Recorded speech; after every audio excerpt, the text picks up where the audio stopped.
Yo, what's up, everybody? Welcome to the Listen Up Podcast. This your boy Brandon. Hey, yo, this your boy Sam. Yo, man, it's BC week. We're just coming off a great win. Let's talk about it, man. But before we do, rate, review, subscribe. Click the subscribe button on YouTube, Twitter. If you're on there, follow the page. Man, like we keep saying it and we keep adding a few followers at a time, man. But make sure you telling everybody, hey, I fuck with the podcast. I appreciate them guys, man. Go check it out. And then we'll tell them to follow, like, subscribe. There's not a platform that I don't think we on right now. Spotify, Apple, YouTube, episodes on Twitter, Facebook page. We constantly posting that. So, listen, wherever y'all see us, man, we appreciate it. Give us a follow, give us a like, and tell us what you think. Yeah, but Sam, what's up, man? You still riding high off the Miami win? You still riding high? I probably didn't watch that 4th and 14 play 55 times. It's been tweeted and retweeted every single day, and every single day I watch it at least 2 or 3 times. So it's actually kept me going. But I've tried to come down just so I can give like some sort of objective opinion on BC. Yeah. Because the fan in me is like, oh man, it's BC, dog. We're gonna beat them. You know what I mean? But the analyst in me says, pump your brakes a little bit. Probably a little closer than you think. Right. That was pretty cool. Jordan Travis with the NIL T-shirt, man. I thought that was pretty cool, man. So, I love the idea. Man, get paid, young man, get paid. So please go out and support that, man. Go out and support his NIL, man. He's selling some T-shirts saying 4th and 14, man. So I think everybody should get out and support that. Buy a shirt, buy 2, buy 3. It's the best way we can to actually pay players. You know what I'm saying? The man's etched in history. I don't think he can do no wrong in my opinion. You know what I mean? After the 4th and 14, I told the Parchman can slow on all the routes, and I'm gonna still be like, hey man, Parchman made that 4th and 14 catch. He kind of etched himself in a good position as well. But and then apparently, maybe this should have happened earlier, but we've heard it's been his best week of practice. So that's awesome. That's good to know. Maybe that's what it took for him to kind of feel the love, the electricity, let him know, hey, I really can, because from an upside standpoint, he does have the biggest upside on my team. So what am I about to say? Oh, I know what I'm about to say. Now I'm kind of pissed because I'm like, damn, they really would have settled on the quarterback a lot earlier. You know what I'm saying? I think they would have been a lot further along in the passing game and everything. So, but it is what it is at this point. But I am happy to see that they kind of starting to come together, and you hear a lot of good things coming out of there. Recruiting wise, it's looking like recruiting kind of taking off a little bit, and you got a little, especially with the big 3, you got a lot of these, influx going on. Yep. So you got an opportunity to probably take advantage of the same thing we was talking about. Yeah, the same thing we were talking about. You can negatively recruit Florida State, but now we in pole position. Dan Mullen is apparently got high odds to be fired, and Manny Diaz, even if they keep him, it ain't because they want him. Yeah. Yeah, I don't see. So I was trying to get Wig on here because Wig was the one that, hit us with all this Lane Kiffin news about a month ago? Okay, so. I mean, we're going to go ahead and go. We're going to talk about BC, but let's go ahead and just get into the coaching carousel. Yeah. Let's get into the coaching carousel. Yeah. Yeah, BC, in my opinion, I think is also going to be quick. But in my opinion, so Wig gave us a call. He'll usually hit, like, whenever he got, like, real good information, Wig would give us a call and be like, yo, I got this information. And we sat on it. You know what I mean? Me and him talked about it. Me and Wig talked about it. But now at this point, he had already tweeted about it, so I imagine he feels pretty good. But he came to us and he said, if Miami job becomes open, Lane Kiffin going to take that job. Yeah. And I say, when me and him called, because he called us separate, when I talked to Sam, I told Sam, like, man, I told that man, no way possible. Why would he give that up to go there? And he made a compelling argument, not from like my perspective, but I guess what his people were saying. You know, essentially just he loves the lifestyle, he loves the atmosphere, and he's the perfect type and style of coach for Miami. He's gonna, he feeds off the negativity like the Miami fans. They want the negative. So in my opinion, it's like he got that troll to him. He got the troll to him the way Miami does. Like he fits the Miami culture. We talk about a lot of times just the idea of, okay, can this guy coach or not? But even more important is fit. he fits Miami more than I think any other coach I can think of, because you need somebody who don't care, who buys into it, who understands the stigma, and is saying, "Good, I embrace that. Like I want Right. the smoke." You know what I'm saying? And Right. so as a coach, I think it's scary because not only is I think he's a really good offensive coach, he's a real good recruiter. So Yeah. I think And like you know, what I told. Hold on, let me real quick. good. When I told Wig, I say if in fact he gets Lane Kiffin and the other guy I was told would more than likely be his D coordinator, it's gonna be real Well, shaky. that'll be his D line coach. My You don't think understanding he'll was be that the was D going. coordinator? No, I think he'll be the D line coach. I'm not gonna get into that speculation yet. I'm gonna hold Okay. back on that. Yeah, we can hold. We held off on the rest of it. We can hold off on that Yeah, piece. we'll hold off on that. But who I think they're gonna get for their D line coach paired with Lane, with what I think he'll bring in. I think that'll make Miami pretty damn scary. Especially when it comes to getting players.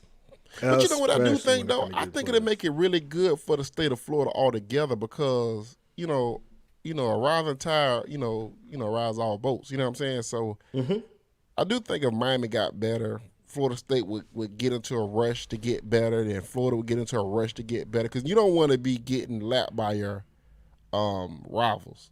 You know what I'm saying? That's the one thing that gets you up out of here. You know what I'm saying? Yeah, That for always sure. turn the tide. So, I am curious though. I'm curious about what Florida's going to do because I do think Muller's going to get fired. I think Florida State's going to beat Florida. I think they're going to beat Florida. Yeah, cats out the bag. I believe. I believe Florida's a dumpster fire. I think they lose this week and next week. Okay, yeah, and I think he get fired. If they lose this week, I think he gets fired. I think I they agree with that announced as that well. he's fired. And I think they they'll let announced him that he's coach fired Florida State. Monday, and he'll coach Florida State. That'll be his last game because I think he's done. Yeah. So that'll be two pretty big jobs open in the state of Florida, man. That's what's crazy though, dude. If you think about this, before the season, we talking about these games, right? And I was like, I don't see how you can beat Miami, BC, Florida in that 3-game stretch. But then we was like, well, it's still early. Crazy things can happen. Like college football changes so damn fast, dude. Like, and I think about when Jimbo left, we was on top of the world the year before. We was like, man, Miami's never gonna beat us. Yep. We still bringing in top classes. We like Miami never gonna beat us. We don't block the kick. We coming back with a better team the next year. We gonna play Alabama the first game, and all that shit just went to hell in a handbasket. Then you look at Florida and Miami coming into the year. Miami bring pretty much all their whole team back, the same staff back. They play Bama. You're thinking they're gonna win at least 9, 10 games. They should make it to the ACC championship game this year. And that shit just snowballs, and it's just bad. Now they and get now they their finna coach fire fired. they fired the AD. They fired Manny. And then you look at Florida. You thinking, I came into the year thinking, well, Florida would fill a top 10 offense, and that started off that way.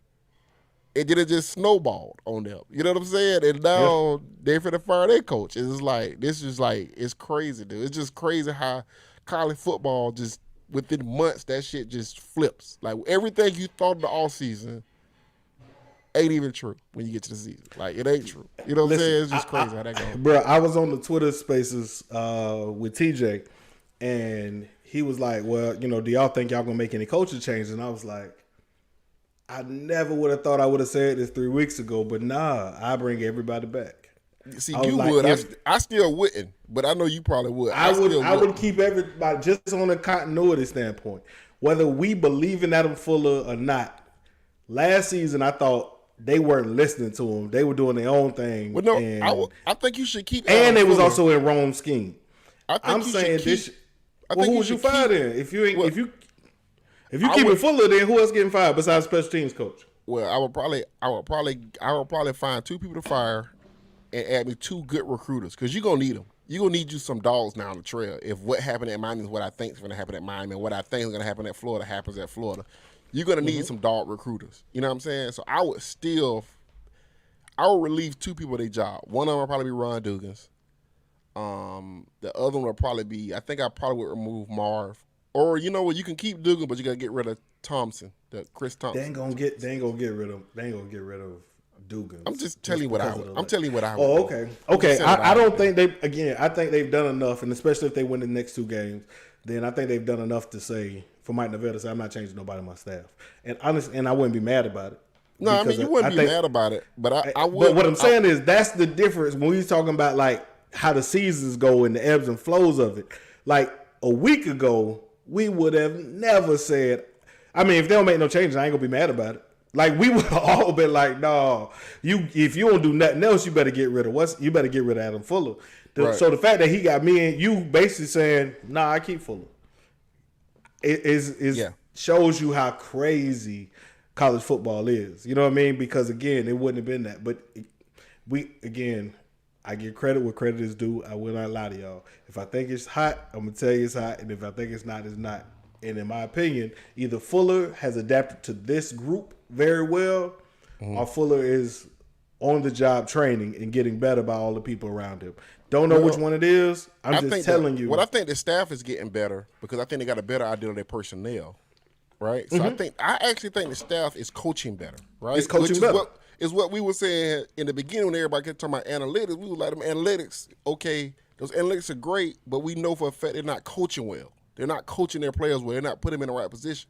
They have evaluated properly where to put these guys at now and where they play best at, and now they're playing better.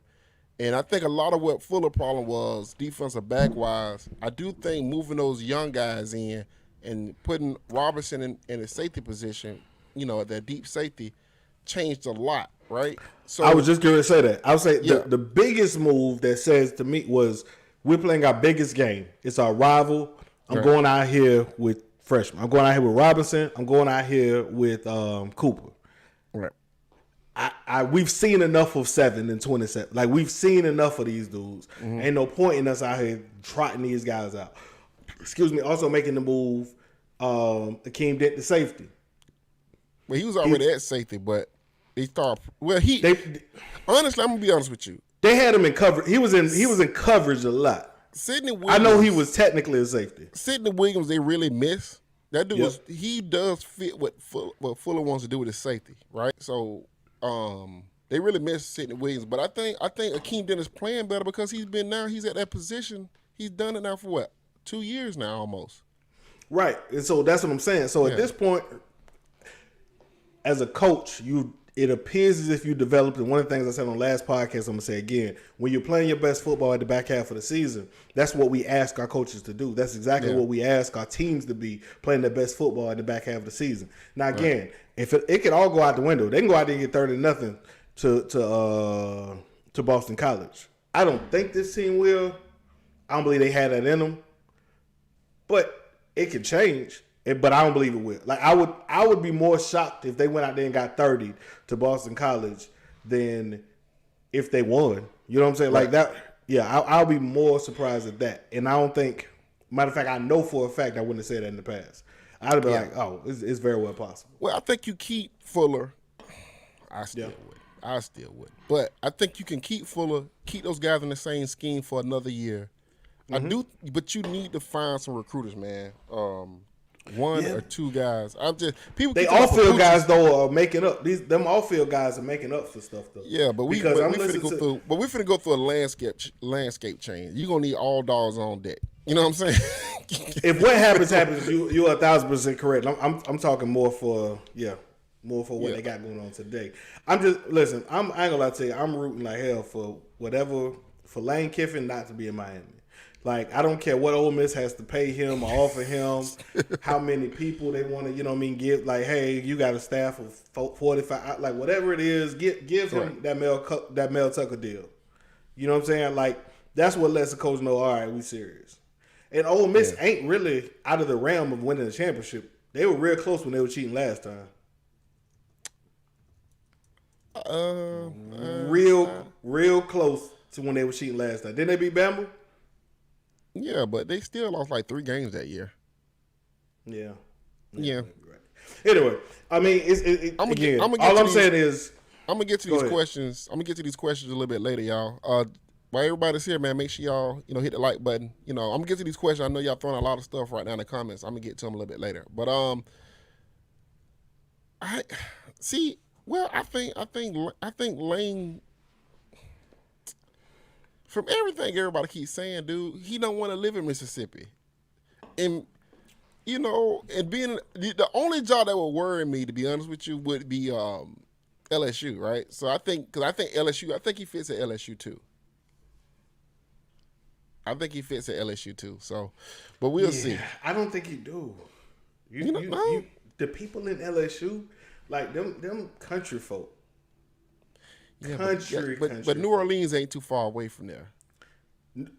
New Orleans is country folk. Like, I get what you're saying. It's a tourist attraction. But Lane's trying to party. Lane's trying to party. See, Bourbon, he can go to South Bourbon Beach. Street is one street. Yeah. Miami is Miami. I've been to Miami. There's some duck offs in Miami. If you going, it's some spots in Miami where you can run into something you ain't expect to run into on the, you know what I mean, on like a random Tuesday. That ain't happening in New Orleans. You know where you're going to find the people. Yeah. You going to South Beach. You got a couple restaurants down there where you can meet. You know what I mean? Like it's different. But in New Orleans, man, that's just Bourbon Street. I think he'd be like, nah, I can get low.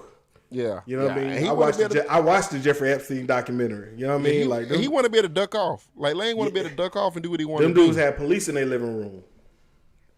And them boys had police in. Yeah, that's what I'm saying. I think it is. I hear you. I'm not saying it's not a 24-hour party. I'm saying that party is centralized. That party is centralized to Bourbon Street. Miami is a big city. You can make Fort Lauderdale is only 45 minutes away, and that's a whole new city, and it's just as loose as Miami. I'm just trying to tell you. Now again, this don't got. I promise you, I'm not putting down New Orleans. I'm just telling you. In my opinion, I think. Matter of fact, it ain't matter what I think. Lane Kiffin wants to live in Miami because he enjoys the Miami lifestyle. That's what we know. Right. Well, but, who you here from Florida though? He got a house in Boca, huh? Oh, I'm not saying that yet. I'm not saying that. Who would you be least excited to get if they got him? Like, which one, as an FSU fan, you would be like, ugh. Like, if they. So I do still get the feeling that James Franklin's gonna leave Penn State. He's going to USC though. See, I don't think he's going to USC. He's going to USC. You think so? Mm-hmm. I think that deal was done like the week after. I watched him press conference right after it was over. I mean, the world is wild, man. People can do anything at any point in time. You never really know. You know what I mean? Like, he be going up. You know what I mean? Like it wasn't. You know, everybody was like, "So you going to USC or not?" I mean, I've been to California a few times, but I mean. So I think Florida probably get somebody like. I don't know, man. It's gonna be weird, man. It's gonna be weird because I don't think the head coach. I don't think the AD at Florida wants to fire Dan Mullen, but he's lost power there because I was gonna say he don't have no choice. He don't lost power because of that scandal. Yeah, the scandal has kind of made him lose power in the athletic department. Plus, the boosters now kind of like fucking tired of Dan Mullen, so it's like they're gonna fire him. It's just who do you get? You know, Billy Napier's still out there, but somebody was like saying that job might be too big for Billy. Maybe he need to step down below that. You know, but I think they're gonna get a good coach. I think Florida's gonna get a good coach. Man, I think Florida's a tough job.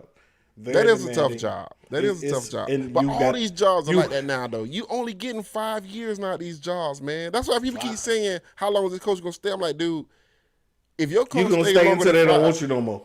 Basically, bro, you gonna stay there. They're gonna love you, like, and then they're gonna hate you. Then it's like 4 years, 5 years now, and it used to be you better get 10 years. Right. You only got a couple years for them to not like you.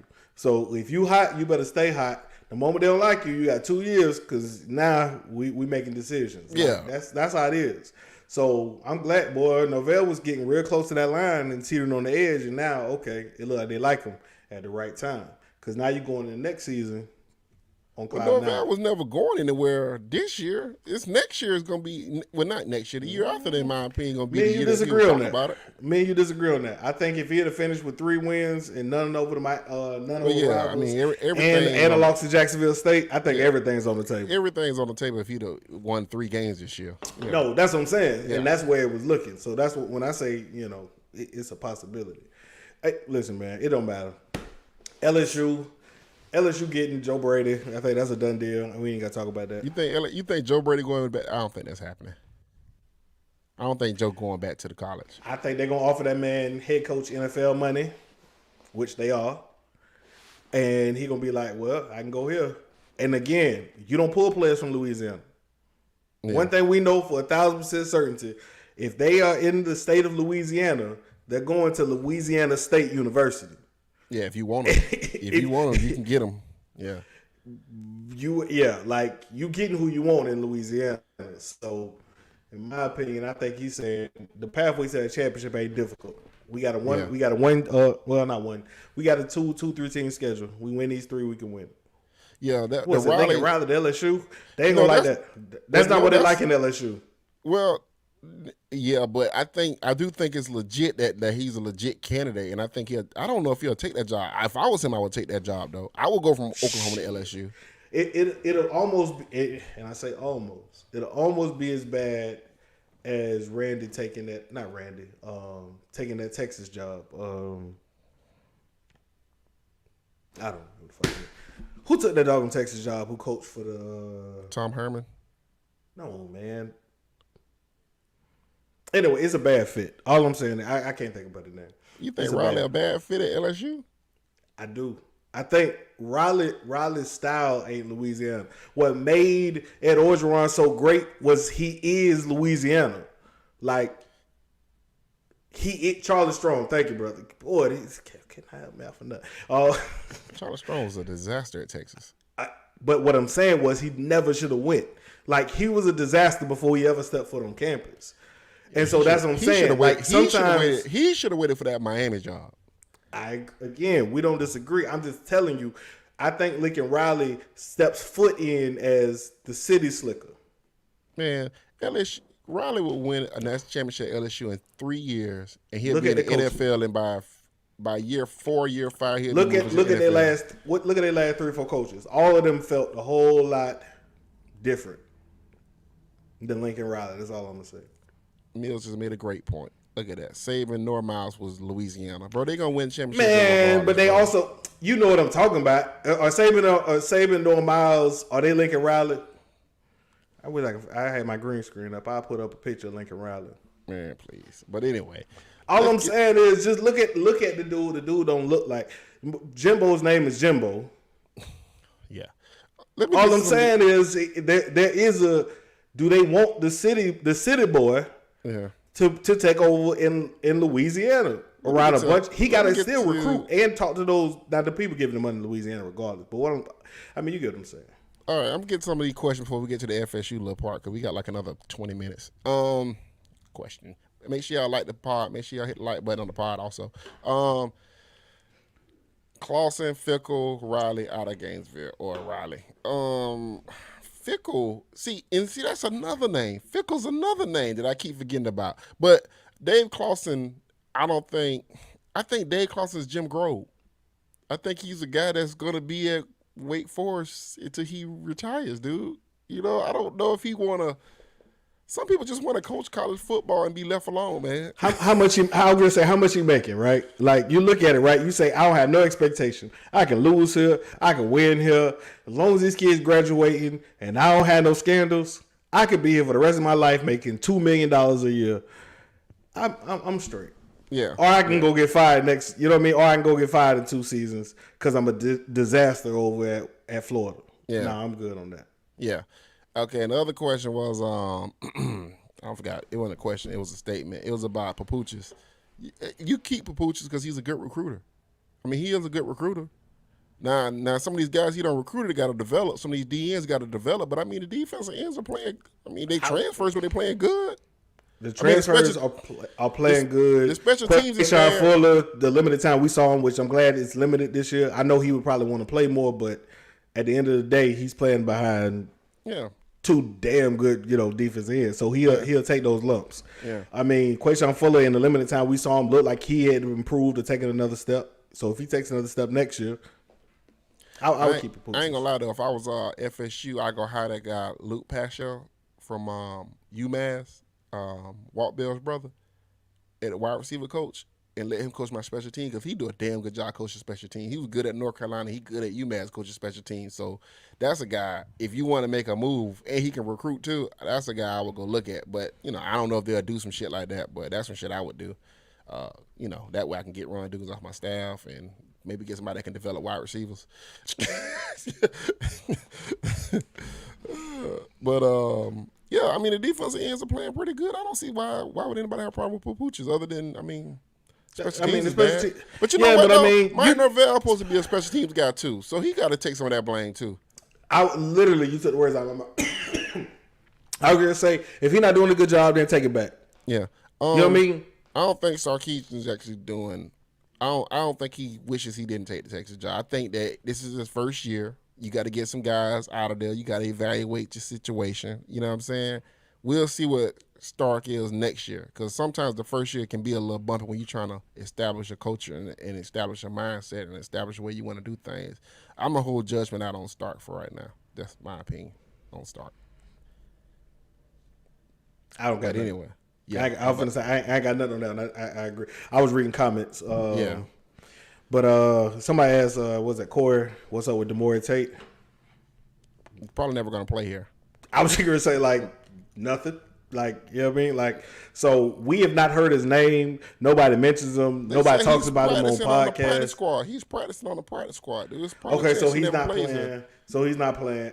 Again, I don't know what he did to who and hurt. When. He got hurt. Yeah, but again, he can't, what was his injury? Stars don't matter when you. I ain't talking about the stars. I understand that. But again, there's a few guys who you look at the tape and say, you know what I mean? This dude is pretty close to can't miss. All right, so then he get hurt. All right. But you don't hear about him. It's not the fact that, you know what I mean? It's not the fact that he not playing. It's not the fact that he hurt. Right. It's that you don't even hear the what's it called? The beat who actually works they don't ask about him. You don't hear about every time we hear about something, it's off chat. Because he's practicing with the scout. He's practicing with the scout team. He's on. But you would think somebody would say, you got a real talented dude on your squad. What's up with him? You know what I mean? How's his rehab going? Yeah, something. You don't hear his name. I don't think he's gonna play here. That's just my But opinion. I guess my question is why? What? Okay, it don't matter. When he got hurt, it probably stunted his development. Shit like that happens all the time. It really does. It happens like that all the time. Yeah. So, doing a scout team, shit, what y'all want the man to do? Who y'all want them play in front of? Amari Cooper? Who y'all want them play in front of? I can't say I want him to play in front of nobody. Here's the problem: he see what's coming in, and he that's basically. What I'm saying. Yeah, so I agree with you. He never gonna play. Yeah, Travis probably never gonna play here. You never gonna play here. Yeah, them dudes gonna be here. Then you ain't. Yeah. You can play with some mop up duty. And they get Earl Little. That's a wrap. Probably a wrap. Yeah, you probably not gonna play here. So that is what it is. So let's get to the BC. Switch the running back or something. But anyway, let's get to BC, man. Let's get to BC. How you feeling about the BC game? Because we got 15 minutes left. How you feeling about BC? So honestly, I felt great about it before their quarterback came back. But then their quarterback comes back. Then their quarterback come back last week. Yeah. And he actually looks good. So now it's okay. This Adam Fuller defense, we know. Oh, and I hate to say this, but I think we could drop him from whatever his. Let's say they would have scored. I thought they would have scored 28. Mm-hmm. I'm probably deduct them. So I'm gonna say 24, right?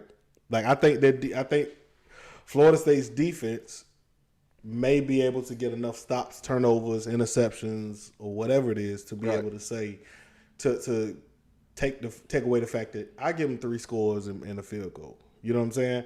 And so, okay, if I believe Florida State can hold them to 24 points, I don't believe Boston College. Even though because of their injuries on defense, especially the linebacker, I do not believe they can hold Florida State to under 24. So, in my opinion, I'm going to say 35-24 Florida State. 35-24 Florida State? Yeah. Okay. All right. Well, all right. I'm going to say, man, Phil Jakovich is really good. Mm-hmm. He's really good, man. So I was watching. What happens when you don't have 6 seconds to throw the football? When he first came back, I was thinking to myself, well, he still can't throw the football because of his hand. You know, he had hurt his hand, so he couldn't throw the football. So the first night I watched him, he was just running. But the thing about it was, I didn't realize he was that damn fast. Like He's athletic. Yeah, he's fast. So I was like, damn, they running speed because they were running the same offense basically that Florida State run with Jordan Travis, right? So I was like, well, damn, I didn't know he was this fast because every time I watched him, he was just kind of always throwing front of pocket. You know, he'll do a little zone read here and there. And he moved the football up and down the field, and he could only do one thing. So then I watched him against Georgia Tech. Now, Georgia Tech's not good. I was just going to say, it's hard to evaluate against Georgia Tech. Yeah, Georgia Tech's not good. But then against Georgia Tech, though, it seemed like his hand is back better. So the ball is actually coming out of his hand a lot quicker, a lot faster. And I was like, damn, this dude, I was like, damn, this gonna be really tough because he's gonna put the ball in places early and often that he's not gonna be afraid. You know what I'm saying? I felt like Van Dyke got rattled because he is young. Yep. And he was in a tough environment. I don't think Phil Jacoby's gonna get rattled. I don't think you're gonna rattle him. So I think you hitting him is not gonna rattle him. And also he's fast, so he's gonna put the linebackers in a lot of conflict, right? So if you see Travis Sloan's comment, that's gonna be my response. I'm just telling you. I think that's the game plan. Yeah. But I think the difference is you playing against a coach that while BC is not great talent wise, BC is way better coach than the last two coaches than Manny and way better than Mac Brown situation. But so see, what BC will do but coaching only if the talent gap is the same. Coaching you in my opinion. You think we got that much more talent than BC? I don't think we're that much different. I think in certain positions we do. I think the D line. I think we win the game, right? But I think we win the game 24-21 because I think it's going to be low scoring, right? And I think the thing about BC, but why though? I guess my question is, why don't you believe we'll be able to score? Because we're going to start off slow. Because we're going to start slow, right? Why would we start slow? Again, our game plan. Because the emotional of what you dealt with Miami, you're going to take that emotion. You got to bring that again into another game, and it might take you a quarter in that cold ass weather to get going. It's again, I want to say only 45. Well, I'm saying we start it's slow. 45 on 12. I'm saying we start slow on offense. I'm not saying we start slow on defense. I'm saying on offense we start slow. Yeah, again, I hear you. In my opinion, and this is just my opinion, I don't think they start slow on offense. Like I think they do. I think defense plays well early, as they tend to do, but because they don't have any depth, they give up points late. So in my opinion, I look at it and I say, I think Florida State does really well early. Like maybe 14-0 or something like that at halftime, right? Because in my opinion, or 14-3, because in my opinion, I say offensively, what we want to do is the exact same thing we wanted to do against Miami that worked well because they have linebackers, and the same thing that worked against North Carolina. Right.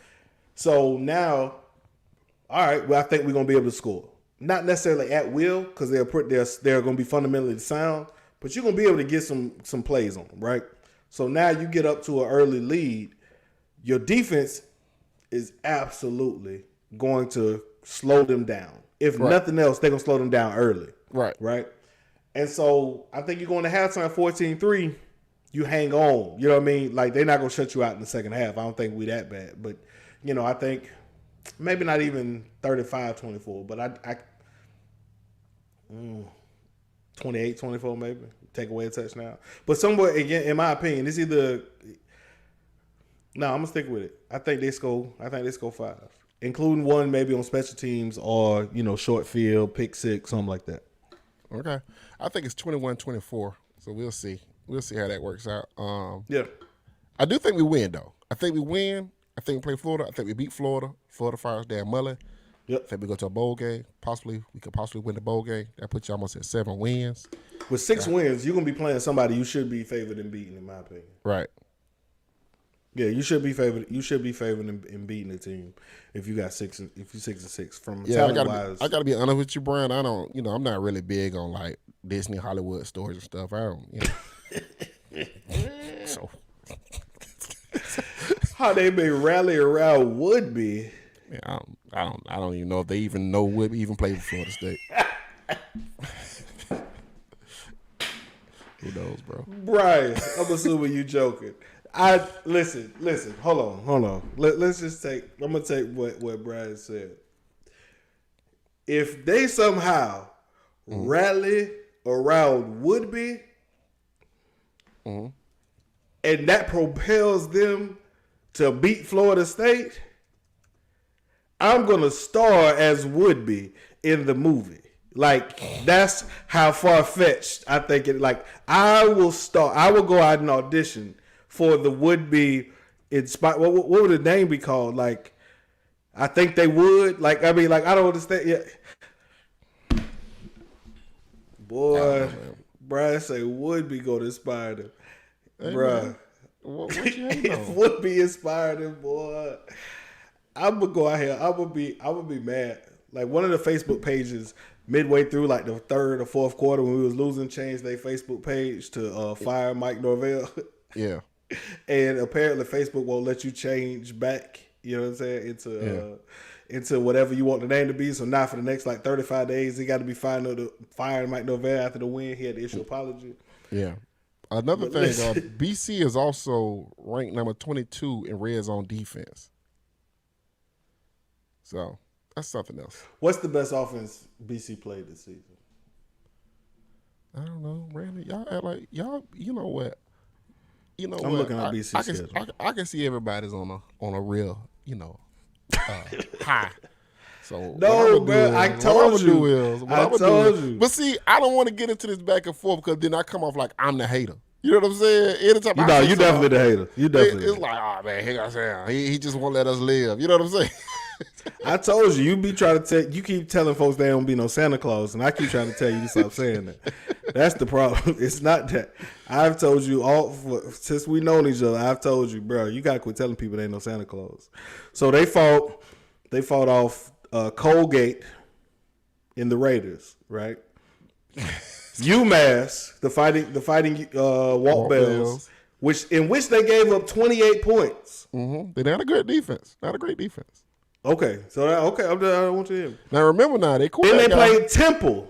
Okay, remember their quarterback got hurt. Now, I'm just telling you. I'm just saying their quarterback got hurt. That's all I'm saying. I'm just saying the quarterback. Then they played Temple.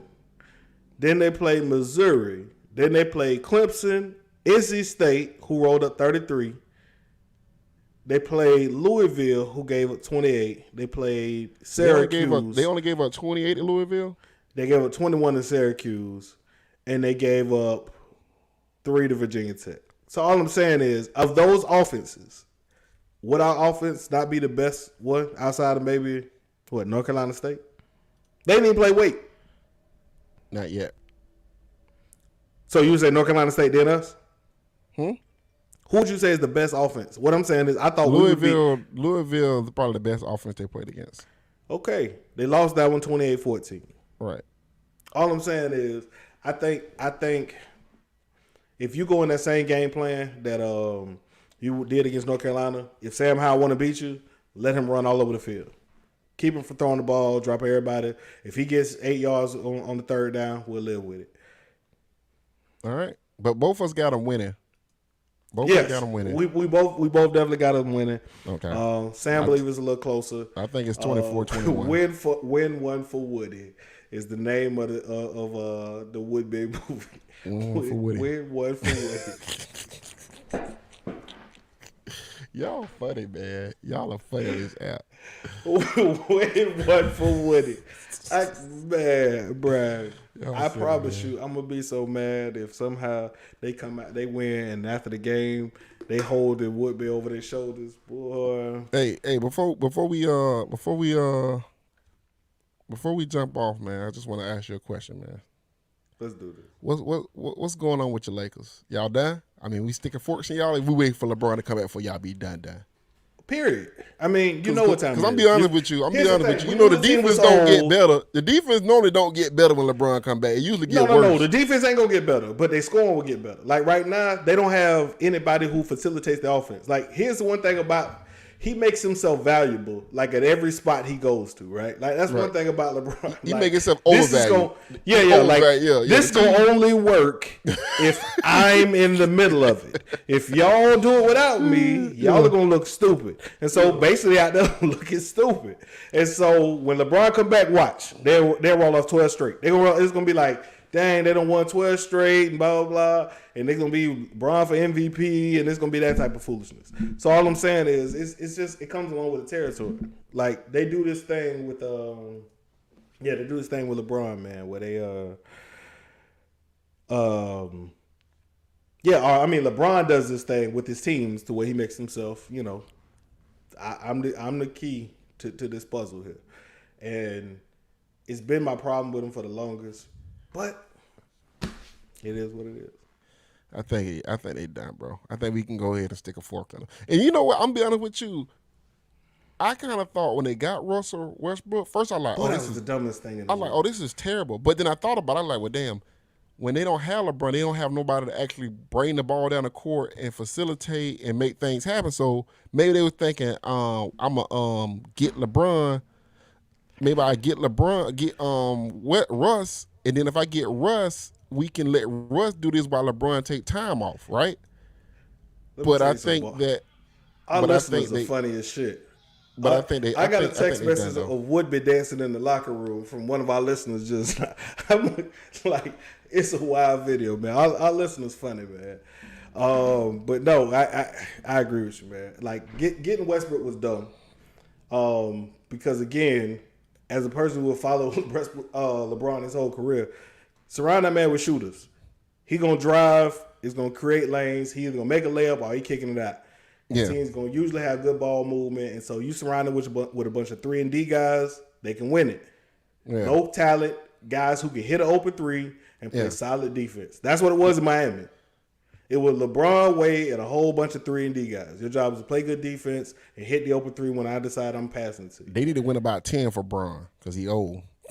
Right, that's what I'm saying. So now you need a whole squad full of whatever that ball had to do with us with all them threes in Miami whenever he was wide open, James Jones or whatever it is. Yeah. Like, man, find you a whole bunch of them dudes, man. And AD ain't no leader. AD ain't never was a leader, ain't never been a leader, ain't never been the number one guy. So people putting it on AD, it ain't AD. AD ain't going to all of a sudden be something that he not. He's a very talented player. But he looks a whole lot better when somebody else is in charge of the show. So AD, he started, you know, when LeBron come back, AD points will drop a little bit, but he'll be more efficient. You think they're gonna be able to chase? You think they're gonna be able to chase the Warriors down? I don't think nobody gonna beat the Warriors this year. The Warriors ain't even hit their strides yet. With Curry playing the way Curry playing, the Kamanje kid, and Draymond this year, Draymond actually looks better this year than he's looked in the last 3 or 4 years. He's actually hitting a three, and he get 3 dunks now.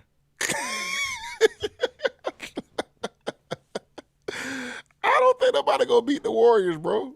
I don't think nobody beat the Warriors. You're not getting that one out of me. You ain't gonna hear me say Draymond Green was playing. Clay ain't came back yet. And Clay ain't came back.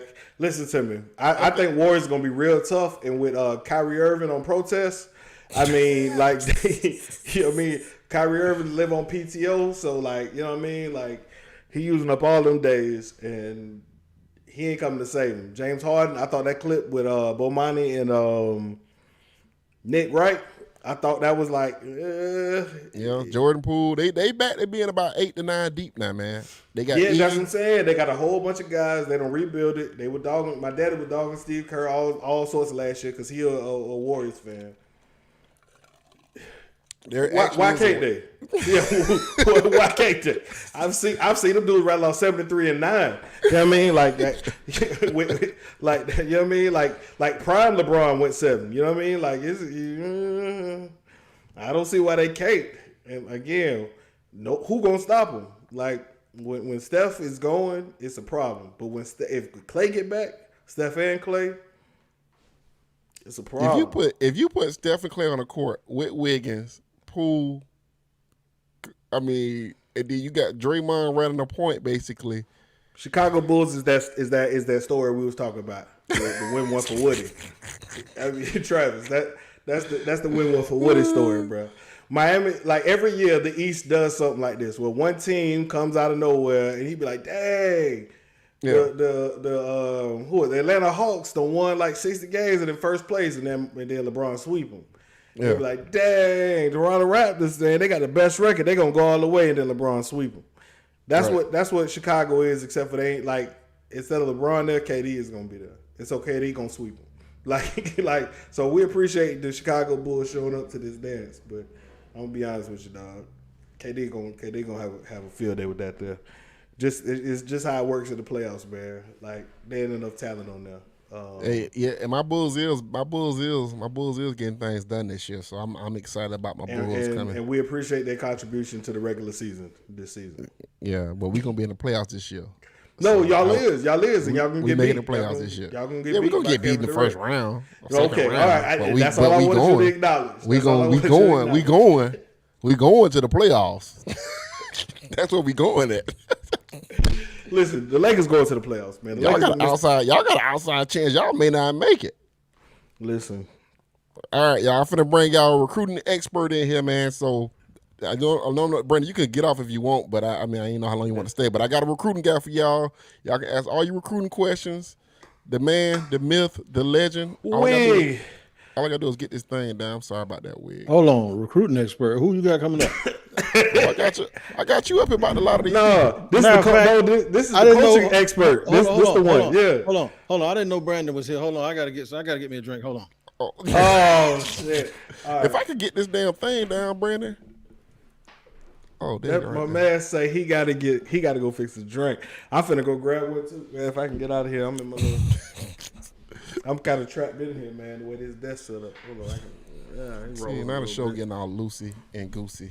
Now everybody grabbing drinks now. Let me tell you. First of all, I told you before we even got on here today. First of all, I keep telling y'all folks, we are a podcast of two people. So when something happened, we decide we're gonna give it to you. We're gonna give y'all content anyway. I took a Tylenol PM because I had a headache because work was stressful. And now you talking about drinking. And yeah, and so now, and I was sleepy as hell. And I told her, I was like, let's get this podcast. If we're gonna do it, we better do it now because I'm gonna be gone in a minute. And then now he done brought in Wig, and Wig ain't do nothing to talk. I'm gonna get. See, I ain't even had time to get my drink because Wig already man. Go ahead. Nah, man, I can put you down and let you go get your drink. You good. Because you gotta go down the streets. You gotta go down the street and get that Mad Dog shit. Mine right over there. He know he can't be drinking like that. You don't get drink on Saturday, Brandon. What day is your girl let you drink on? No, man, she let me drink. A few days out of the week. He get a bit of drink them down, but most of she got ready for this weekend. Listen, I already got. First of all, I got so many doggone. I got a pre-Thanksgiving this weekend. I'm Lord have mercy. So now I got to go to Georgia with my family. I got a pre-Thanksgiving with my friend. Like, man, I can't do it, bro. I send my son with my mama for the holidays, and I just sit to the house, I eat Chinese food, and drink alcohol and watch football, dog. I can't do all this. It's too much family. Nice haircut, Brandon. I ain't seen you in a while. Sam, I ain't never seen you again. Well, first of all, bro, you see my tape up, bro. Listen. I'm gonna come out. Don't you dare hold your head down like that no more. You make sure you keep your head. It look like I can tape your head up from behind you. So don't. Sam put me down. Sam showed up with a half a jar of Murray's in his head and thought I was gonna make it look like Trey Songz. No, first of all, my barber was fucking up, right? And then this is the thing with Wig. Wig don't really want to wake up early in the morning, but he got early in the morning time slots. He be like, man, you sure you gonna be there? Cause No, correction. Wig don't like to have early morning clients that don't show up. That's the problem. Sam. That happened one time, Wig, and I fell asleep when I got off of work. That's all. Yeah, I'm finna say that's all. I'm finna say he still kept cutting because we can cut you off. Well, all right, you sure you want to. Hey, if somebody pour hot grits on you can't say that was one time. Yeah, you burn up now. You got a good point. Man, let's get into this football. Let's get some of this recruiting stuff, man. First of all, Wig, you hit us with the Miami stuff, about a month ago? 2 months. 2 months ago. Yeah, about 2 months ago. Get it right. Okay. How you feeling about that right as we sit right here today? So, look, the source I had on that is ironclad for a lot of stuff. As a matter of fact, he was the guy that told me that that Peyton was decommitting from wherever he was committing, Nebraska, and was coming to FSU. And when I called Big Game that Sunday, he confirmed that he had heard the same thing. And And sure enough, Peyton decommitted the next day, and then committed to FSU the day or two after that. So, it's putting two and two together. It don't have much to do with Miami as much as it has to do with Lane Kiffin loving South Florida. Right. He loves the lifestyle. He has a home in Boca, which ain't really that close to Coral Gables, but kind of, but not really. But Close enough for him. I've made the drive. Goes to Mississippi. Yeah. He also gonna probably have access to a helicopter, so you know. So right. So the thing you have to think about with Kiffin, everybody talks about Miami. We get this knowledge of budget and all of these things, right? Mm-hmm. And everybody talks about that stuff, you know, and it's true. There's some schools that are committed to financially, and some schools aren't. Some schools can, and others can't. Miami is a place where when they won the same way UNLV won. If you, matter of fact, look at the 30 and 30 on UNLV and the 30 and 30 they had on Miami, it's almost the same thing. Yeah, it's like a town with a whole bunch of other stuff going on, and all of a sudden, these amateur athletes captivated everybody, including celebrities, right? Right. So it's very, very similar. And then they were both renegade teams with coaches who were kind of like, it's whatever. You have to have the right kind of guy to thrive in that situation. Right. That's Kiffin's personality, goofy stuff. Yeah, that's who he is. And I'm gonna tell you who love him to death: the coaches in Dade County, and that's a huge thing. And the alumni. When my boy told me what he told me, and then 2 weeks later, Warren Sapp was on Twitter with an Ole Miss shirt on. I text both of y'all and say, "I told you." Yeah. What is a Miami alumni with the way that those guys are yoked? Yeah. Guys from the U, they don't care about nobody else except guys from the U. Why on earth is he wearing an Ole Miss shirt out of anything? He was rooting for Ole Miss to win. Yeah, that was against Bama. They're going to play Bama, right? Right. Yeah. So my thing is you got to understand how those guys are yoked, how many of those guys, and I'm not saying they all going to chip in money, but how many of those guys, Lane Kiffin is liked in some places. Like if he there with you, if he on your side, you like him. If he on the other side, you don't. Yeah. He's loved down there. Yeah. With those coaches, the people, because, you know, a lot of people treat coaches that look like the guys in Miami, they treat them like trash, right? Like they think they're better. They treat Lane like trash. Lane might as well live in a trailer park or somewhere because he's just like them. I mean, he will be at home. Right. None of that silly stuff he does would be crazy. He's the perfect coach. I'm telling you, he's perfect. I heard Florida. He get the chain. He get the gold chain to rock around town. Well, Lane might get a grill. Bro. Yeah, he's working enough to do that stuff, and that's because that situation doesn't have all the infrastructure that everybody wants.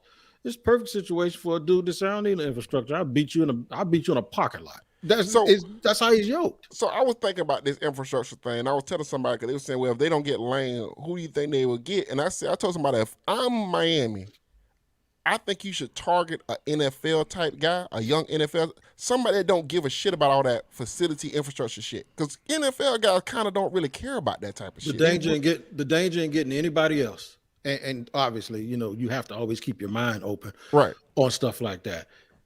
The only type of coach I would consider is one who's been fired for Miami, who's a good coach, who's been fired, or who. But if you go get NFL guys like Joe Brady. What about like say you get Joe Brady, right? Yeah. And Joe Brady win 9 games the first year, then win 10 or 11, and he in the New Year's Bowl the next year. You know what Joe Brady about to do? Oh, he's gone. He's going to Southern California or LSU or Texas. Yeah. He ain't staying there. So it's almost like a match made in heaven with the type of guy he is, the personality, right? The fact that he loves South Florida. Doesn't hurt that he ain't married no more. You feel? You see where I'm going? Yeah.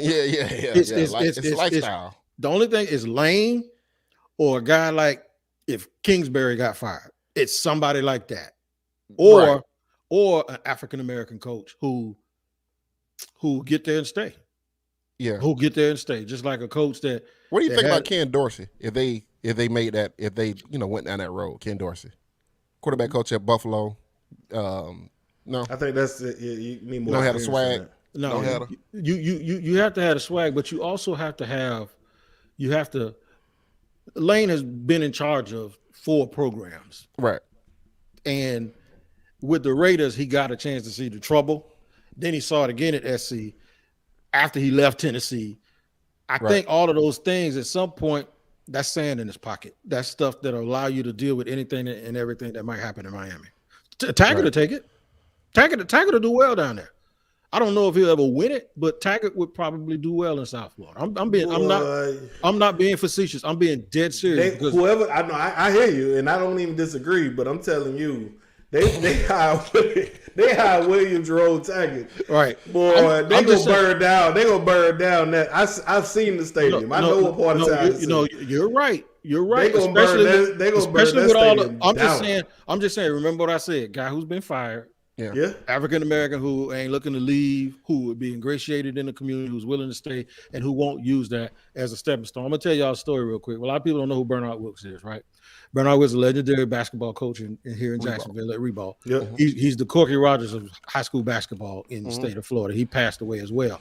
But Bernard was a friend of mine. He started out being somebody I looked up to, and then when I started getting older, I just called him Coach Wilkes. He was like, call me Bernard. I would cut his hair occasionally, and then we, would talk a lot. And I asked him, you ever tried for the JU job? He said, I did. I said, if you got it, man, that'd be good, man. You be there, you could probably win and just stay there. He said, no, if I win, I'm leaving. So you see how people think about jobs? Right. Stepping stone. He said, if I win, if I can go there and get JU in the tournament, Bernard Wilkes told me, if I get him in the tournament, somebody offer me a job, I'm gone. So you have to find somebody that would embrace what that is, accept it, and be able to make money like they got this, NIL money. Yeah. There's a lot of ways Lane Kiffin can make money in South Florida. For them kids, yeah. For himself, if he wanted himself to. Too, right. And for them kids. I think he'll do a bang-up job fundraising, especially with the alumni there. The former players that would, the way them former players are with him. I mean, they love that NFL vibe that he got too. I'll tell you a guy who would be good down there too. Bill O'Brien. Bill O'Brien went, bro. Bill O'Brien went to Penn State. He right did in the win middle of that Joe Pa stuff. Yeah, he did do that. And did so good he got an NFL job. See, I think he's gonna end up at USC a little bit. But that's the same thing, California and Florida. But the thing is Bill O'Brien would be a good coach. I think if, by the way, source told me this too. If James Franklin offered the SC job, he's smoking out of Penn State. He's gone. Right. Yeah. He's gone. So I think Bill O'Brien would be a good head coach anywhere in college, because anybody who could have walked in that situation after Joe Pa when they was telling everybody y'all could leave, and Cass left. Cass left and would transfer without any hesitation. He got that thing all right. You know what I'm saying? He set that thing up. Yeah. It never sunk to the lows that Florida State has been in the last 2 years. No. He did a quick flip on that. Look how long it took Baylor. Yeah. It didn't take Penn State that long at all. No, it didn't. It was a good job by the time James Franklin took it. It was a good job. So let's get into some recruiter stuff, man. So we talked, God damn, was it yesterday or the day before yesterday? We talked about we talk every day. I call you and cuss you out every day about something. Yeah, pretty much. Yeah, that's why when you had put on Twitter, my hot take is Sam is wrong. Like, that's not that hot. You said that's every day. You know why I call you? Because Brandon don't answer the phone no more. I need somebody to vent. James and Denny told me yesterday, I vented to them, and they told me that my keto diet and my fasting is making me angry. so I need to go get me something to eat. Right? Say something wrong. Get you some Popeyes, man. What do you think about? What do you think about recruiting? Where you think we at? Because it looked like we trending upwards. And I'm gonna be honest with y'all, I don't know a lot about recruiters, so people have to tell me, because I can't deal with these damn kids. They too goddamn. This is too much going on with these kids. Playing time. What I told y'all a year ago when I came over here and was yelling about Jeff Sims. Playing time is one thing. The other thing is they're getting close enough, and I don't want to do this, but I'm going to do it. They should have beat Jackson State. They would have beat Louisville had Travis played. They could have beat Notre Dame, right? Yeah. So that's 3. What's the record right now? 4-6. Mm-hmm. Yeah. Okay, they could be 7-3, right? Yeah, so they also could have beat NC State. They could have beat NC State. Yeah. You know what I'm saying? So I think what happens is the kids see that ain't no more 58 to threes.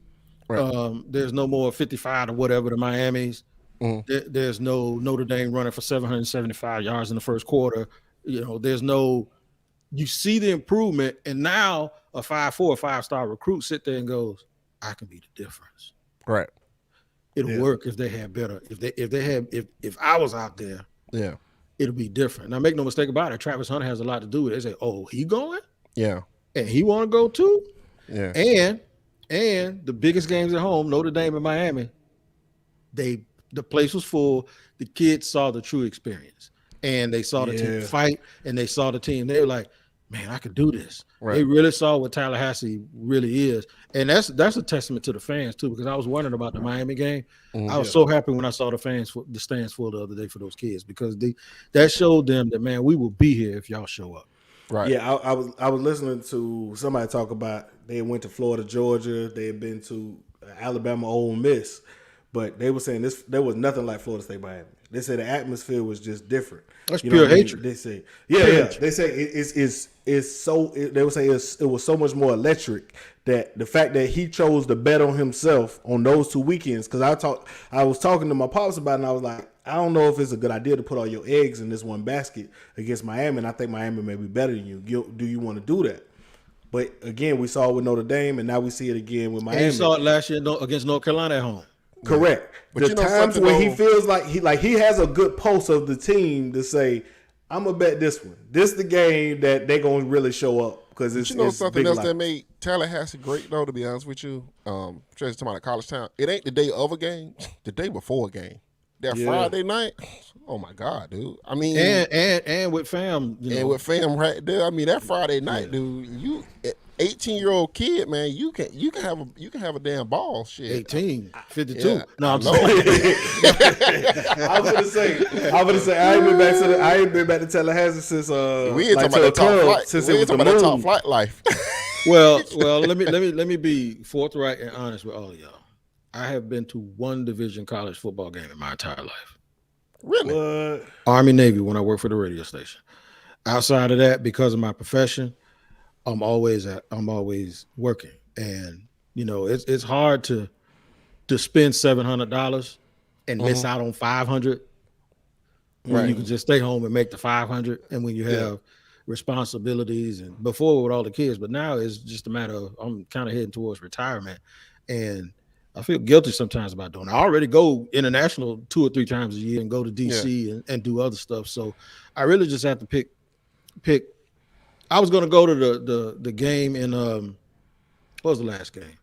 The game where everybody went to, not the Miami game, but it was another. It might have been a Notre Dame game. I was going to go to the Notre Dame game. Well, I know NC State was the game that was. No, it was Notre Dame I was going to, the Airbnb I thought I was going to get was $17,000 for one day. So I said, so I was like, it wasn't that much, but you know what I'm saying. I was like, them Tallahassee Rays ain't no joke, boy. I looked and I was like, boy. I said, I had to go back and check the date I put in. I said, did I ask for a week?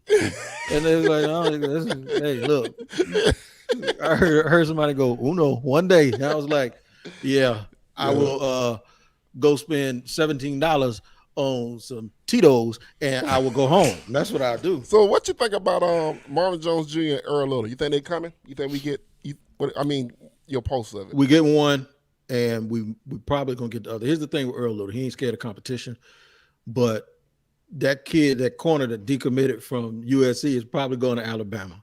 Yeah. Denver Harris is going to Alabama. And then they got another dude that's a high 4-star that they want too.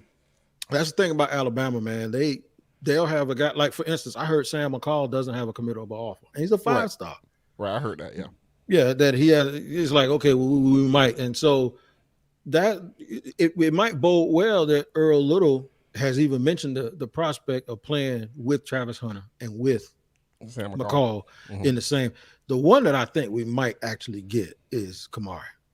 I got a strange feeling.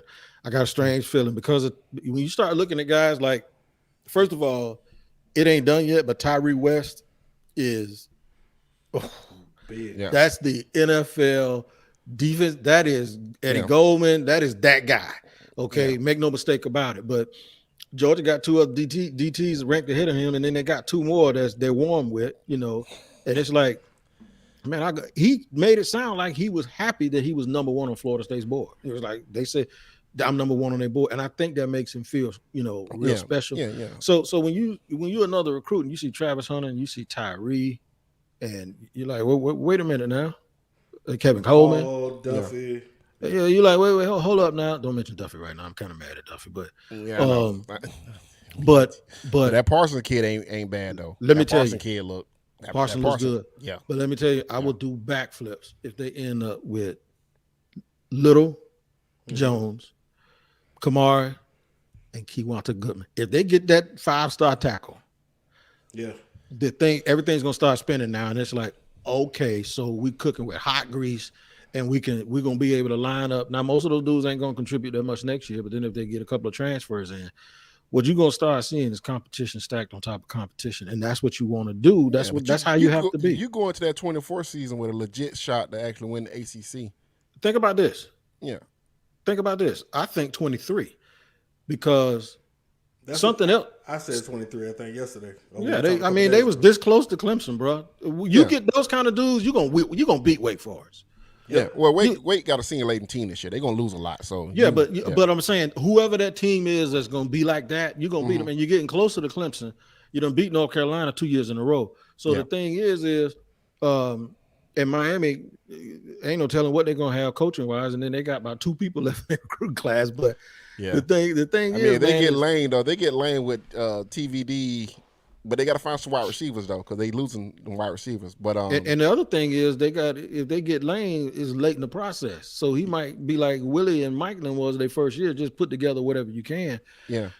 But you start getting those big time guys like that, man. Everything changes. And then I heard they really are doing well for 23. That the rumors I hear for 23 is off the chain. The thing that I like though is the productivity with the running backs. Yeah, it wasn't just Cam Akers. Now you see these other guys playing well. I mean, all of them. Toa Felix had his day. Douglas has had his moments, but then the 2 guys that's up front, Corbin. Yeah. So guess what that does? Now you got people saying that Javonte Barnes is really probably considered FSU, because Oklahoma already signed 2 guys that's highly rated. They got a 4-star and a 5-star. So now Javonte Barnes, like, well, they got 2. Alabama got 2 5-stars. Yeah. Let me go to Florida State where they're using 5 guys and figuring it out. And Javonte Barnes is the closest thing on tape I've seen to Dalvin Cook. So then you talking about if the best case scenario happens, you talking about them going from what we were expecting to be a top 15 class to top 5? I did the numbers, so you can go on that class calculator. Y'all did that before. You can go on that and add guys. Do the class calculator, and I'll tell you where it's at. So I can give nobody no extra props, but you can do the class calculator where you can add kids. It got to the point where I was dropping kids off because if they flip the Mario Tolan and Basaint comes, then now you got Omar Gooden. Then you ain't got to worry about Jerron Willis unless they're going to take 4 linebackers, and I doubt that they do it. You might get to the point where you get to the bottom, and that tight end out of Virginia, you might start having to chip guys off of the class if they start getting these big dudes. You love that. I mean, get rid of all the hungry 2s and 3s. But I ain't gonna say that because look at Ward though. Look at. I hear you. Some of those guys are better. I'm gonna take my chances on that 5-star than that hungry 2 or 3 every time. I know it, but here's where that messes you up. They go to All-Star games, and then the dude, you remember Jaden Woodby was a 5-star, and then all of a sudden they go to All-Star games, he's a 4-star. Right. And then some of the guys that you think is 3-stars, they go to either Under Armour or they go somewhere else. And then in the final rankings, they get bumped up because they went and showed out. I ain't talking about the fringe guys. I'm talking about these. We've seen some of the guys that was, we were talking about we were going to recruit. You know what I'm saying? I'm talking about those guys. I'm not talking about the fringe guys or whatever. But we got some guys at the bottom of this class where we can say, get your walking papers. Right. So, or just tell them, hey, you can come, but it's going to be stiff. That's when guys leave. You don't just tell them bye. It's just on signing day they don't get no paperwork. You get the talent in here, you let them decide who's gonna leave and who's gonna stay. But you get the talent in. You don't give a shit about people's feelings. You know what I'm saying? You stack the talent and you let that everything else that all that work out itself. I mean, I always tell people they be talking about playing time and this and all that. I say, man, get players. Just put them in here and coach them up. That's the biggest part. I've heard how that conversation goes on signing day when a kid has been committed the whole time. Yeah. And 2 days before signing day, he ain't hearing from nobody. And he make a phone call and say, look, we still like you, man. We prioritize you, but we got a lot of stuff going on, and I want you to make a choice for yourself whether it's going to be a good fit because it's going to be a little crowded. Yeah. That's a recruit hear that? Y'all remember? Yeah, you know what time it is. It's know what almost time like, it is. yeah, it's like, hey, man, or would you take a gray shirt or a preferred walk on? What? And my mama just sent me to the store with a snap card last week, and you talk about I gotta try to walk on and fill out for paperwork for this, and this other school gonna give me all this money to come, and I'm the superstar at their school. Right. That's how you get these Florida guys at UCF and TCU and in Kentucky and Boston College and Missouri and Wake Forest. Exactly, you know how what I'm saying? get in those situations. But we'll see, because I do think they've done a good job evaluating. To be honest with you, I think they've done a good job recruiting. Personally, I think they've done a good job recruiting, because you have to put yourself in position to get these top players. You know what I'm saying? You can't just wait. Like this idea with Miami with Manny and goddamn, what's the little idiot guy? Mullen. With this whole like, oh, we gonna evaluate later, we gonna do this later. You can't do that nowadays. Man. I've been hearing from a long time from my source, and then another source I got about that Mullen situation, and they warned him. They warned him, man, you got to do differently. You can't. He ain't chasing no kids, and okay, you ain't got to chase no kids. We'll chase them. You chase. Don't worry about it. We out there chasing them. So the thing is, here's something I want to say about Mike and them. And sometimes you got to fall back and really fall back. And I will say that I may have been wrong on it. So Mel Tucker having all this success early, right? Right. And that's cool. He's doing it with a kid that left Wake Forest at running back that might be an Heisman finalist, right? Right. Well, that kid wasn't going to play that much at Wake Forest, or he probably thought, okay, I could go somewhere else. And so sometimes just because things don't work in one place, it don't mean it don't work in another. Here's the thing that Mike and them impressed me with this year. And I thought last year they wasn't getting kids better. Akeem Dent, I'm glad we got him. Right. Is a real good free safety. McClendon has come around. Right. Number 30. Fuller has come around. Kalen. Yeah. He's playing great. Has come around. So then the entire linebacker group has played really good. Then this year with Cooper, the freshman, Omarion, okay, and the continued development of Brownlee. Right. So I look around the running backs, Ward. Yeah. So I look at these positions and I'm like, wait a minute. And the big one, JT, George Travis. Yeah. So I'm like, and you know offensive what? line, the guys on the offensive line have developed really well. Maurice Smith has been really good. I mean, I still want Maurice Smith and that boy from the Panhandle 76. Yeah, I want to get some britches that fit tight, because I don't like when I look out there and their pants is baggy. They look like bus drivers by the time the third quarter come. But you know what I'm saying? Yeah. I'm just talking about for real. So I see players actually improving and competition, and it just make me feel like, damn, man, if we really gave him something to work with, these dudes might be all right. I even like Dilly, and I wasn't a Dilly fan. But, the guy that everybody in the whole fan base owe an apology is Fuller. Fuller good, man, and especially Sam. Sam, hold on. I don't know about good. He's solid. He's solid, man. Yeah, I would say solid. I'm not going to go back and forth, because I do think he's done a great job these last But he's done, and that's what I was going to say. I don't know if he's solid. I don't know if he's good. What I do know is he's gotten the most out of the group that he's working with. So that means it took him long enough. No. So watch this. So watch this. Here's what you're getting the most out of your players. Here's what could be true. That's true. Here's what could be true. Here's what could be true. They're good now, but when we criticize them, they weren't. Sometimes you actually do learn on the job. And it's funny because I said that earlier. Maybe they didn't walk in the door ready. Maybe this fire that they've been in has actually, maybe they learned something, and because they didn't get fired, and Florida State ain't an OJT job. Florida State, you need to come in the door ready to go, right? Right. But they didn't. Maybe not though. Yeah, but maybe not though. But maybe what happened was y'all wasn't wrong, I wasn't wrong, but now they figured it out. No, I think me and we talked about this yesterday, and from the things I heard, like Mike wants to be good, right? So he doesn't have a Mullen complex where Mullen's like, man, this is the way I'm going to do it. This is how it's going to be. Mike does take a lot of information from people around him that knows a little bit, that he believes knows more than him, right? Yep. if you ever know, you will see a guy like a Derrick Brooks sit on the sidelines, and and he calls guys, and he reminds me how Jason Garrett was early in his Cowboy career. Jason Garrett around every damn body he could possibly be around to get as much information as possible. So I do think Mike has gotten better, right? And I think that's true. I think Randy Shannon, while I don't think Randy Shannon's a great defensive coordinator, I think he's had a great calming influence in that locker room with those kids, and he's been there to help support Fuller, right? So when people might come, and this is why I thought Willie's staff, it didn't work for Willie, because it was too many people with too many messages.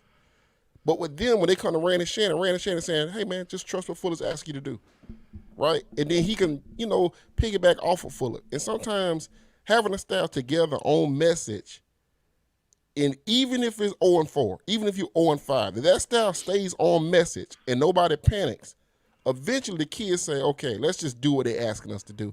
And I think that's kind of what's happened, and that's a credit to Mike, his organizational skills, and the guys he brought in with him. Because I can tell you, a lot of staffs you put together, they go 0-4 like that, people start pointing some damn fingers. You know what I'm saying? A rat start, getting off the ship. You know what I'm saying? Because people trying to, worry about their job security. They've done a good job weathering the storm. I like the fact that you don't see dumb penalties no more. Yeah, that's true too. You might see an effort penalty, but you don't see dumb stuff. You don't see a dude get thrown out for targeting and get high-fived by coaches. And I'm being tongue-in-cheek here, but Willie and them was doomed because Willie had that whistle on his neck. I'm trying to... Hey, we can break it down all day. We can talk about analytics. We can talk about all this stuff. I'm trying to tell you, it's the whistle. It's that whistle. But I'm just saying, it's important that your staff stay together in tough times. Because another staff I was thinking about this too with watching the Jaguars defense come together the way it's coming together. It just shows you, if you just stay on message, everybody just keep, they say everybody get in the boat and start rowing together. Eventually, you could get better, man, if you got good players. So, and the Jaguar defense has made a 360. Shit, I watched Jaguar play defense. I was like, damn, this defense like one of the top defenses in the NFL. Now, they ain't gonna win shit, but the defense look better. You know what I'm saying? We're gonna see what Josh Allen do this week. Trent Williams. We're gonna, if he do it this week, we'll be like, okay. I'm gonna tell you something. That's baptism over there. I don't see a lot of people doing a whole lot. I don't know if I'm gonna judge him off of this week. You know what I mean? How hard are we judging him? No, but you got. But you know what you got to do. We judge him on a curve. You know what you got to do. You know what you got to do. He gonna beat you up all day. All you got to do is get him one time. Yeah, that's it. And that's okay. So all right, well then, that's a curve. A good pass rusher. You're not gonna win. You're not gonna win, bro. Just like against a good. Yeah, but it's, all I'm saying, it's a lot of guys who was real good who went up against Tony Baselli, and they just, you know what I mean? I tried my best, coach, but I feel like we asking a lot. Don't be on that highlight tape with him baptizing you. Just don't be that guy. That's where my bar is. Yeah, my bar is that. If you don't end up on a reverse highlight, I'm gonna be like, you know what? You did your thing. Well, I thought Quentin Nelson was gonna put Tavion Brown on the damn highlight tape reel. If you watch last year, Tavion handled that, and I'm gonna tell you, he handled them last year when they beat him here. Because he was always so strong, though. Tavion Brown. But I'm gonna tell you why. Quentin Nelson ain't no nuance to it. He trying to knock your teeth in. Yeah, and if you strong and can deal with it, that's what. It's almost like Florida State. As bad as they've been over the years. Yeah. You know one thing they've been real good at? Goal line defense. You know why? Because it's me and you. It ain't no frills. You ain't getting in here. We got to think about it. Hey, the coach got to call that. Yeah. Now watch this. Give a joker the ball and let him fake this way and go the other way. The whole team gonna be over there. So you try to trick them, you'll get them. But I'm saying you ain't just gonna push them. All right. So what's your thoughts on the BC game before we get out of here, man? Tricky. I really want them to. I want them to not only step up during them big games like we were talking about. Yeah. I want them to go win this one. I want them to go win a game that people ain't really thinking. I don't want them to fall asleep. And I do think the last couple of times they played these games, when they didn't have Travis, they fell asleep. But I think he has a little bit of Russell Wilson in him. I ain't talking about because he light skinned with curly hair. I'm just saying. But I say here you go with. No. He's one of those dudes though that it seems like if you're gonna play kickball or if y'all at the beach playing volleyball, you'll pick him first. Right. Yeah. He's like, I want my brother-in-law. Yeah. You know what I'm saying? He brings an energy though to this team. He brings a sense of professionalism and a sense of not quitting and a sense of the type of dude you want to marry your sister. You know what I'm saying? And it's the same guy. It's the same guy in Jermaine Johnson on the defensive side. You got one on each side of the ball, and that's, I think, has been the biggest improvement. You know what I'm saying? It's why I believe Parchment can come back from making a boneheaded play, in my opinion, to then making the play of your season for the most part. You know what I'm saying? Right. Like, again, when you have this guy in your huddle, man, it makes a difference. It's real leadership. So how many years does he have left? 2. So this is why Purdy left. Purdy left because everybody think Purdy left because of Duffy. Everybody left because Purdy didn't see no path to playing. Yeah. Yep. He left because of Duffy, and he also left because of Parson. I'm telling you, he left because of all of that. Purdy was like, "Man, let me get up out of here. I ain't gonna get nothing." You know what I'm saying? He was never gonna play. He was never gonna play. Like you were career backup. You know, I ain't gonna dump dirt in the kid. I hope Roadrunner stay though. I do. I hope he stay and somebody get hurt and Roadrunner be a 5th-year senior and come in the game and light somebody ass up when somebody get hurt. I'm telling you, we need that in the program, man. I mean, I think every program needs that, to be honest. Everybody, because you know what they're going to get. They're going to the portal. His daddy already know he gonna be insurance sales or whatever it is. Like, so he ain't, he'll be a GA. He'll be a G on some staff. Yeah, that's what I'm saying. Like, in other words, he'll be a grad assistant, or he'll be a grad assistant. Then he'll go back home and coach Lowndes or wherever he's from for 2 years, win a state championship, and then he'll be somebody's quarterback coach because he got a big time recruit on his team that's a quarterback, and he'll be a quarterback coach at a Power 5 school. Yeah, it's just like if y'all look at Jeremy Pruitt's history. He coached that school out there in Alabama. You know what I'm saying? In high school, state championship, go be a defensive back coach. And now, he's rolling along. He ain't rolling along, but he's up in New York as a senior analyst. But the thing is you saw the career path. So that's the kind of thing you can do. At some point, you gotta have that talk with your kid, man. You ain't going to the league. Yeah, man. Yeah. If you got a good staff that can teach you and show you how to be a good coach, sometimes you just stay there and just keep learning, man. Wait, do Florida State win against BC? I'm saying yes. The only way they lose is if Travis get hurt. I think they win. Okay. I think the dude Brandon mentioned, Johnson, Kia Thomas. I just think there's a common effect, and then Lovett's going to come back and be fully healthy, I think, this week. Right. I just think with the way they're playing, like with that, they're not even the same team that played Jacksonville State. You know what I'm saying? The trenches is monsters right now, and they got a confidence and a swagger that's tough because they know we beating y'all.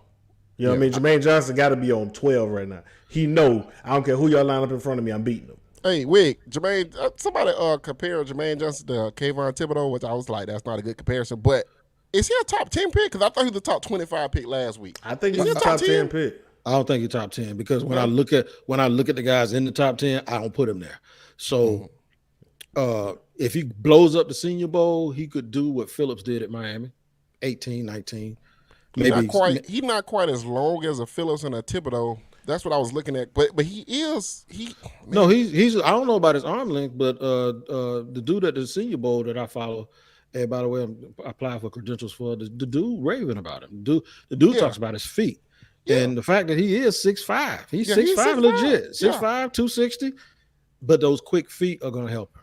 That's what's gonna help him, man. So and you look at guys like teams love dudes like that. He's scheme versatile, can put his hand down, he can stand up.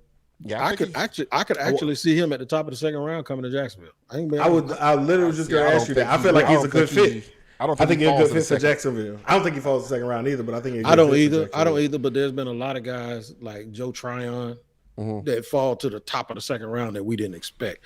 It depends on how the draft goes. So, it depends what they do. And even if they fall to the top of the second, somebody will sneak up in the back end of the first and snatch him up. Grab him before Jackson. Because when they start drafting, I'm going to tell you, y'all know that's my wheelhouse. When they start drafting, they'll go 1 year of solid production. Yeah. Somebody will go, why didn't you stay at Georgia if he was good? Like, that's stupid to say. But the thing is why didn't he stay at Georgia? I'll tell you, he got 7.5 sacks at Georgia last year as a backup. Yeah. He wasn't just sitting on Georgia's bench. I told somebody, I was like, I thought he would be good here. I did not think he was going to be that good. Like and we talked about it, we disagreed. I told you I thought he was. I thought he would too. I said the same. I said the way I watched him beat up on bad tackles Because at that point, you know what I mean, we had bad tackles. The way I watched them beat up on bad tackles in the spring game to where the coach had to pull them out because we couldn't even see what they could do on offense, that's a disruption. I don't know why you would say he wouldn't be good, though. He had 7.5 sacks at Georgia. Well, no, he left Georgia because they got 2 first-round picks playing in front of him. It ain't that I didn't think he was going to be good. I didn't think he was going to be this good. Like, he has transformed that defense and that defensive line. Yeah. I thought he would be a guy that'll make plays, that I'd be like, okay, that guy pretty good. I thought he'd be like Robinson. How Robinson is. Like, Robinson's not bad. No, Robinson's good. He was way better. I didn't and still don't think he's as good as Burns, but he's more powerful. Burns is an athlete though. Burns. Well, I don't know about that. Burns was all over the place, bro. I'm telling you, Burns doing that Spider-Man shit every week. You know what I'm saying? So my thing is, Burns was like getting really double, but Burns was a slim, real quick guy. He has quickness, but he combines quickness and power, and motor. He's a motor dude. Burns seems like he's more of a tactician than what Burns was. He seems a little bit more refined than what Burns was to me. I think he is. Well, it depends on what you mean, like the second and third move. Yeah, but that first step, nah. Because he turns. You watch Johnson turns power into finesse, and then sometimes he turns finesse into power. It's like he just kind of. You talk about the difference. You watch him spin guys, but you know what? You describing, but not with a quick move. You describing Khalil Mack. That's what you're describing. Yeah, right. It just. But now it's a huge comparison. But I'm just saying what you're saying is, if you compare Khalil Mack in his prime to Von Miller was the guy, in the edge, lanky. Khalil Mack was good, but it was more what you're talking about, the different stuff, the hands, almost like a karate, that keep the continuous effort, the second and third. Vaughn was, you better put a dude over there because he about to go around this cat. That's what Burns was. And that's not really what Johnson is. Johnson is the kind of dude, he'll try to go around you, but if you're a superior athlete, he ain't going to go around you, but guess what he about to do? The other thing he about to do, that's right. His second and third move is man. He'll redirect you, boy. That was a hell of a find by Norvell. I got to give it to him. That was a hell of a find, man. That dude has been. I mean, he cemented his place, in my opinion, with FSU pass rushers, man. So, But man, let me get out of here, man. We have to wrap again, man. I want to get some jab talk on him one day, but Yep. Oh, and last thing, Till Dog wanted us to ask, man. BCU a fan? Bethune a fan? You asking me? Yeah, asking you. I'm taking fam. I'm going BCU. I'm gonna take BC because of CJ. I'm gonna be honest with you. I don't know nothing about HBCUs like that. And I'm down for the cause. Look at me. Yeah. Don't question wig. Don't question wig. I'm down for the cause. I ain't got no time, man. I ain't got no time. I ain't gonna even sit here and fake it, man. You know what I'm saying? Oh, Wildcat. I love them.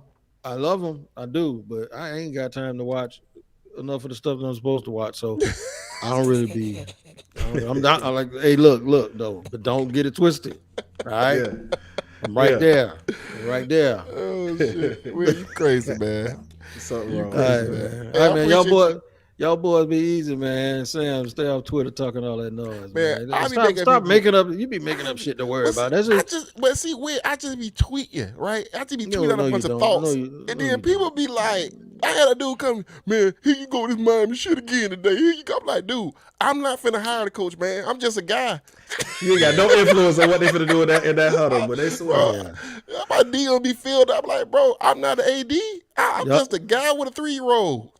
Y'all notice your boy rocking his gray these days, right?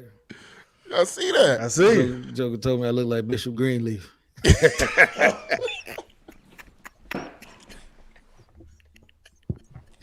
Somebody Joker said I look like Nene husband, man. I'm like, man, I gotta get on out of here, man. You definitely look like Greg. This is why people don't have you on their show with. Rest in peace, Greg. Rest in peace, Greg. Can I shout out my podcast, man? Yeah, absolutely, man. Go ahead, please. Locked on Jaguars, baby, daily, Monday through Friday, every day. Your team every day, free on all platforms, and Locked on NFL on Wednesday. You can check me out on YouTube too. Usually my eyes are more open than this, but I'm having a good time right now. So, but check me out, man. We drop comprehensive Jaguar stuff every single day, and then on the NFL show every single Wednesday. I appreciate y'all, man. I love y'all boys to death, man. All right, Hey, man. You be great, absolutely, man. Love you too, bro. Hey, All right, y'all check out that Lock On podcast, man, because we teach a lot about team building, man. He talk a lot about team building, man, and I learned a lot. He I actually know his learned a lot draft actually stuff. listening to the Yeah, he pod- definitely know his draft Yeah, stuff. yeah. So definitely take it if you like listening to this any NFL coverage. He does a great job. Even though it's a Jaguar part, he talk about a lot of NFL teams, old NFL teams. He does a great job breaking all this stuff down. I can't say I got to stop praising him while he on his podcast because he's gonna start thinking I like him and shit. No, I appreciate y'all doing that, but I'm not paying either one of y'all that money I owe you, so you can stop all. All right, man. I'm out of here, man. All right, man. All right, yo, man. All right, man. Listen, rate, review, subscribe, man. This is the Listen Up Podcast. We out. Yo. Man, this damn thing. Ooh. Some kind of way. I'm finna go. I'm starving out my mind. I'm so hungry. I'm finna go straight to sleep. I'm finna eat this food and go straight to sleep because I swear to you, boy, I don't know how I kept my eyes open that whole time. All right, man. Be good. All right, man. Holla at you. Yo. Yep.